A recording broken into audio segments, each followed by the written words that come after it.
Practice starts on Saturday. Few days. If you were there, and I'm going to be there, what would you be interested to see, Dad? Okay, let's say the 5 things would be interested to see. 5. So I'll go first, and then we could alternate or whatever. Jimmy Garoppolo. Yeah. I mean, if I were on the sideline, which I won't be, I would be interested in seeing how he throws. Yeah. You know, absolutely. Can he get into long throws? Yeah. Is he still precise? Does he have mustard on his throws? What about you, Iggy? What would you be looking at? That would be the first thing. And related to that is his knee, because I feel that the lack of arm strength is all related to the knee surgery. So I want to see, is he wearing a knee brace in practice? Is he still protecting it? You know, a lot of quarterbacks continue to wear a knee brace after, even though they're not injured, just to protect it. But for him, I think it would be significant if he weren't wearing it, because it would symbolize that mentally he's not thinking about it anymore. That's one. And then I think a second part 2 for Jimmy Garoppolo. He's the guy who threw 5 interceptions and 5 consecutive passing attempts last season in training camp. He really struggled going against what turned out to be one of the best defenses in the league. Does he still look like that, or is he improved and matured from a decision-making standpoint the way that Nick Mullins did when he was younger? I'd be really interested to see that too. Iggy, how do you know if he's wearing a knee brace?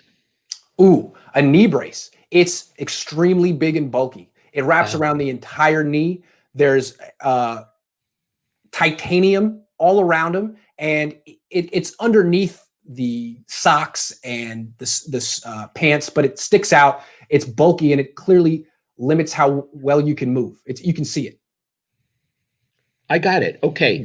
So we talked about Jimmy. Were those topics 1 and 2 we just did? Topics 1 and 2 that we're looking forward to. Jimmy takes up 40%.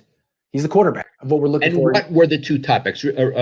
Summarize. The top 5 things we're eager to see in training camp once it starts. Yeah. And so what Jimmy were Garoppolo's arm strength, Jimmy Garoppolo's arm strength, and his decision-making. Okay. You give the third.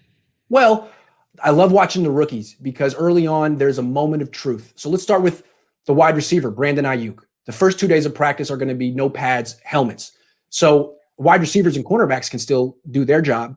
And there will be a one-on-one drill where Brandon Aiyuk has to run a route against an NFL cornerback, and he'll either win or he won't. And if he wins, he should. That's a good sign. If he doesn't win, then you're thinking, is he the next A.J. Jenkins? So you'll see it on the first day, a moment of truth. Can he win in the NFL? And for a guy like him who played in the Pac-12, sometimes it's a big moment of truth because it's like going from single A to the pros. Yeah. You mean to the majors? Yeah, to the majors. Sorry. And then number 2, Javon Kinlaw, another rookie.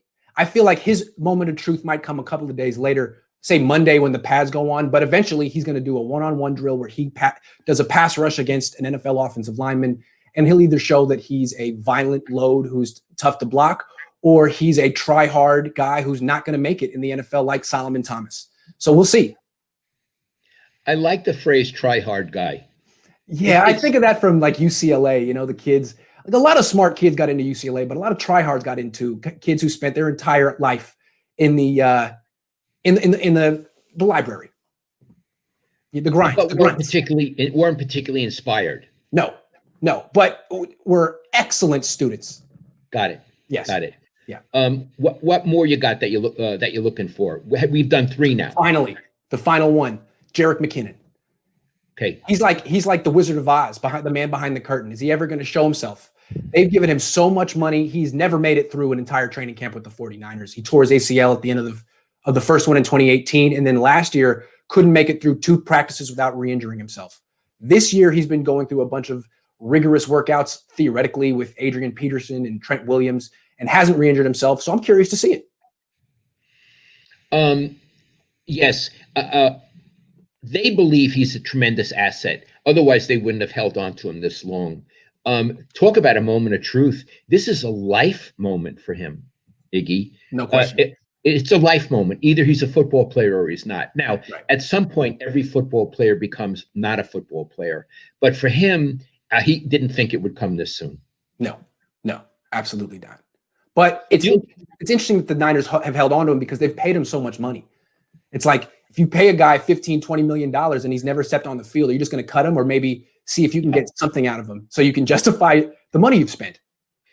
So Iggy, you'll really be watching him, won't you? Oh, absolutely. And another guy, a one-on-one drill. He'll have a moment of truth because they signed him not for what he could do as a running back. Kyle Shanahan believes all running back success is a product of Kyle and his scheme. But what Kyle can't do for the running back is run the routes and be a receiver. That's what makes a running back special, and that's why the Niners signed Jerick McKinnon. He theoretically, before he got hurt, could line up in the slot and run routes like a wide receiver, like Wes Welker. It's very rare for a running back. The other guy who can do it is Christian McCaffrey from Stanford, who's with the Panthers. So that was the idea. He has missed 2 years with a torn knee, and when you mess your knee up, usually you lose quickness, agility, things like that. So can he still do the one thing that the Niners were most intrigued to see him do? I'm curious. I bet he's curious too. Yeah. Because if he can't, then he'll just be the fourth string running back who probably doesn't play much. If he can, then he'll have a role on the team as the third down back. Iggy, if he can't do it, they might cut him. They might cut him. They really might. Yeah. If he can't do it, why keep him? Yes. What I'm saying is this training camp is really, I'm going to say life or death. Of course, I don't mean death, but I mean for his career. This training camp, more than, say, for Jimmy Garoppolo, for McKinnon, this is a life and death for his career.